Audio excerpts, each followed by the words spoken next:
So guys, meron tayong bisita. Gagawin natin ito, click 150. Motor ito ng best friend ko sa school. So magpapalit tayo ng fuel filter niya. At the same time, check natin yung kanyang air cleaner at gano'n yung spark plug. So dito muna tayo, tanggal natin itong upuan. Tara, no?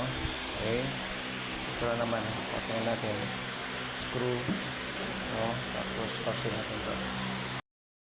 Tanggal natin yung screw na.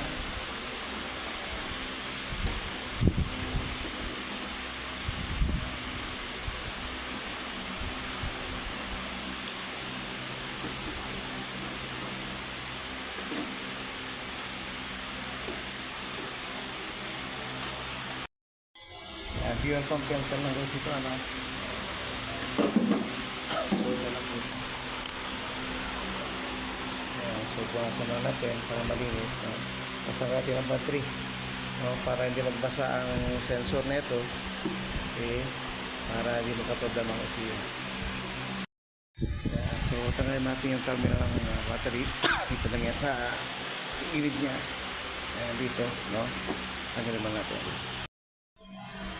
So tagatin mo na yung terminal, ano? Battery. So una yung negative bago positive. Okay, so ito muna bago yung positive natin. Yan na siya, no? Tapos itabi na natin ang terminal. Okay, so negative input natin dito para safety lang, for safety purposes lang, no? Okay, para hindi po magbasa ang kanyang ECU. Kasi tatanggalin pa natin ang connector ng yan. Ito, natanggal natin ito.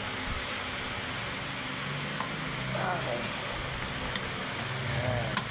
Okay, tapos buka na natin ito. Okay, tapos ito, ipupush na natin yan, tapos hatak na yan siya. Yan, tanggal tayo ng fuel hose niya, no? Magmula doon sa fuel pump niya, no? Gamit natin ito yung flat screwdriver.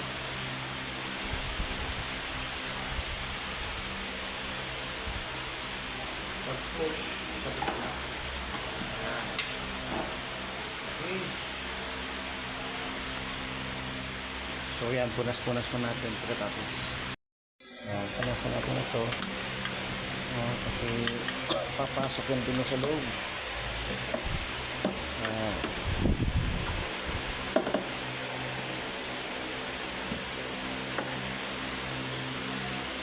Punasan na natin. Yan guys, so napalitan ng fuel filter dahil madumi na po yung fuel filter niya. Nandito po sa